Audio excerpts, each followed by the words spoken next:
Hello and welcome. Today I'm going to show you how to redo an action in Krita. The easiest way to redo is using the keyboard shortcut Ctrl plus Shift plus Z on Windows and Linux, or Command plus Shift plus Z on macOS. This reapplies to the last action you just undid. You can also access Redo from the menu bar.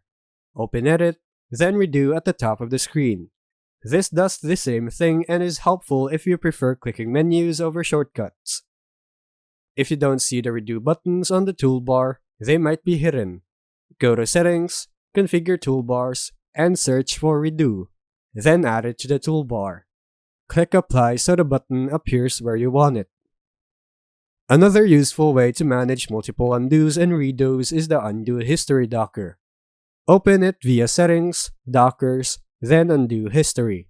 This panel shows a list of past actions, letting you jump to specific points in your edit history, including redoing steps. And that's how you redo in Krita. Thanks for watching.